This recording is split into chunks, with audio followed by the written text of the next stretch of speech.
Saudara, beberapa hari terakhir sempat viral di media sosial video tentang uang tunai 900 miliar rupiah di rumah pribadi Irjen Verdi Sambo. Namun kabar itu dibantah oleh Mabes Polri. Sebelumnya publik juga dibuat terkejut dengan beredarnya skema konsorsium 303 di kalangan polisi yang disebut-sebut membackingi praktek perjudian. Namun benarkah demikian? Simak diskusinya bersama Skolastika Silvia. Lagi ramai ini soal isu 900 miliar di bunker milik Verdi Sambo. Beneran atau cuma hoax? Tapi kalau ngomongin 900M tuh sebanyak apa ya? Kalau saya mau beli telur nih yang harga lagi naik, saat ini 30.000 per kilonya, artinya bisa dapat 30.000 ton. Wow, sebanyak itu. Yang juga lagi simpang siur saat ini adalah soal isu judi online yang di-backing oleh petinggi-petinggi dari kepolisian. Benar atau enggak? Kita diskusi.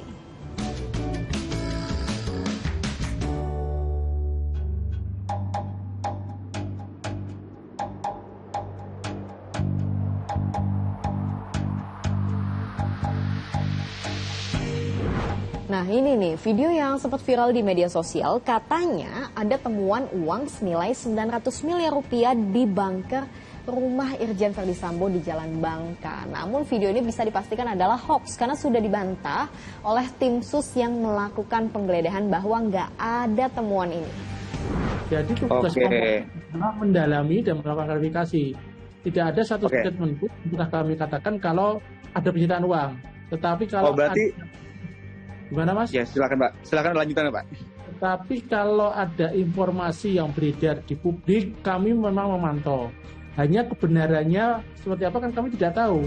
Maka kami melakukan klarifikasi, dan klarifikasi di Humas bilang hoax, klarifikasi di tim sus bilang tidak ada. Itu yang bisa konfirmasikan itu Mas ya. Kenapa video temuan yang hoax ini jadi ramai diperbincangkan? Karena sebelumnya udah ada isu panas yang lebih dulu bergulir, yaitu soal konsorsium 303. Ada dua bagan yang bahkan beredar, yang satu menyeret nama Irjen Pol Verdi Sambo dan satunya lagi menyeret nama Kabareskrim Komjen Agus Indrianto. Sebelum kita konfirmasi faktanya, kita lihat dulu soal konsorsium 303 yang ternyata ini bukan sembarang angka tapi punya makna di baliknya. Konsorsium artinya persekutuan atau persekongkolan, sementara 303 diduga merujuk pada pasal dalam KUHP soal tindak pidana perjudian. Dalam rapat dengar pendapat di DPR, Menko Polhukam Mahfud MD tidak membantah maupun tidak membenarkan skema bisnis judi yang beredar di publik saat ini. Alasannya penyidikan saat ini masih fokus pada kasus pembunuhan berencana terhadap Brigadir Yosua. Soal Satgas 303 itu Pak, dan skema tentang skema tentang uang judi, uang ini, itu saya betul-betul tidak tahu. Baru dengar itu, ya saya sudah terbuka tanggal 18 kan itu baru keluar gambar itu. Sebelum itu sudah dengar di telinga, tapi bagi saya tidak ada kaitannya. Oleh sebab itu kata Pak Arsul Sani tadi, saya tidak akan masuk ke yang lain. Betul Pak Arsul. Saya memang nggak ke yang lain dulu lah. Ini perkara dulu, soal judi, soal narkoba itu nanti urusan terpisah dari ini. Pertanyaannya, kalau isu ini cuma isapan jempol belaka, kenapa bukannya makin mereda tapi malah bergulir semakin panas? Atau jangan-jangan ada kaitannya dengan persaingan di dalam tubuh institusi Polri? Di sana ada polisi, ada juga instansi lain yang tugas penelitian, dan yang ketiga ini kemudian dalam tanda kutip menyerang FS. Dengan beberapa nama disebutkan mendiskreditkan mereka. Ini saya menduga ada persaingan internal juga. Dan isu yang masih simpang siur ini juga menjadi salah satu yang digali oleh anggota Dewan dalam rapat dengar pendapat Komisi 3 bersama dengan Kapolri. Kan beda kasus ya antara perkara Verdi Sambo dengan konsorsium dari dua diagram. Baik diagram geng sebelah dengan geng yang sebelah. Maka pertanyaan dari apa yang kita dapat, apakah itu kebenarannya sahih atau tidak? Nah itu nanti akan ditanyakan kepada Kapolri, tapi secara non-formil kita bertanya lah ceritanya.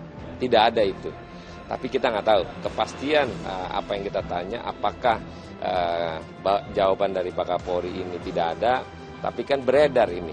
Nah, siapa yang bermain dalam pola permainan yang dibuat sedemikian masif?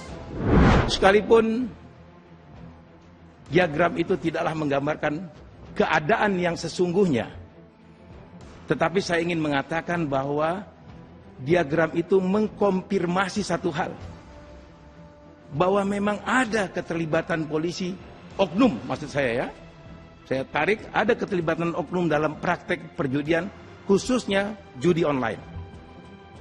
Saya berani mengatakan bahwa ada memang, baik secara individu maupun kelompok. Saya mengapresiasi respon cepat yang dilakukan oleh Pak Kapolri dengan mengeluarkan statement bahwa tidak ada toleransi terhadap praktek-praktek perjudian. Komitmen Kapolri berulang kali disampaikan, bersih-bersih institusi.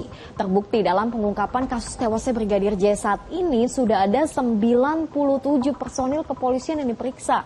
Jumlah yang setara dengan satu polsek kalau di kota besar atau bahkan lebih kalau di daerah. Konsistensi yang sama kini dinanti untuk memberantas anggota-anggota nakal yang masih main-main dalam kasus apapun itu. Keberanian Kapolri adalah kunci. Makasih sudah diskusi.